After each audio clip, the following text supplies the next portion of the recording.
দ্রুত গতিতে ছুটছে সামরিক যান। ফিলিস্তিনে ইসরায়েলের পতাকা উঁচিয়ে রাস্তায় চলছে একের পর এক ভারী ট্যাঙ্ক। অবরুদ্ধ গাজা উপত্যকায় রোববার ব্যাপক আকারে স্থল অভিযান শুরু করেছে ইসরায়েলি প্রতিরক্ষা বাহিনী IDF। এতে প্রাণ গেছে প্রায় 200 ফিলিস্তিনির।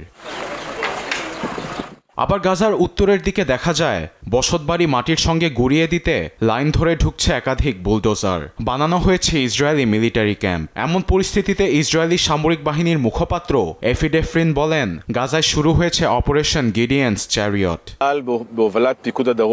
ক্যাবিনেটের নির্দেশনা অনুযায়ী সাউদার্ন কমান্ডের নেতৃত্বে অপারেশন গিডিয়ানস চ্যারিয়ট শুরু করেছে IDF। জিম্মিদের ফিরিয়ে আনা ও হামাসকে নির্মূল করা এই দুটি লক্ষ্য নিয়ে এই অভিযান শুরু করা হয়েছে। মাইট অফ সোর্স ও দ্য চ্যারিয়টস অব গ্রিনিয়ার্স এর পর এবার যুদ্ধের পরবর্তী ধাপে আমরা পা রাখছি। বর্তমান অভিযান ওয়ান সোর্স ওয়ার অপারেশনের একটি অংশ।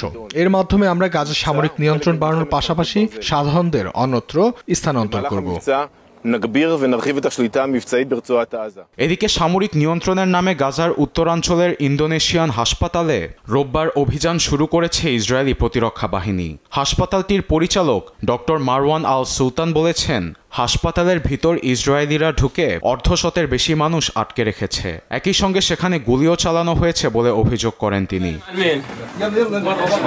এদিকে গাজায় 2 মাসের বেশি সময় ধরে ত্রাণ সহায়তা বন্ধ থাকায় তা অবশেষে শুরু করার ঘোষণা দিয়েছে ইসরায়েলি প্রধানমন্ত্রী নেতানিয়াহু। রোববার তিনি বলেন, ত্রাণ ঢুকতে দেয়া হলেও তা হবে সীমিত আকারে। খাদ্য ঘাটতির অভাব মেটাতে একমাত্র সাধারণ মানের খাবারই ঢুকবে। তবে এটি কবে থেকে কার্যকর করা হবে তা এখনও জানাননি ইসরায়েলি প্রধানমন্ত্রী। আরবেদ আফসার, নিউজ ডেস্ক, দেশ টিভি।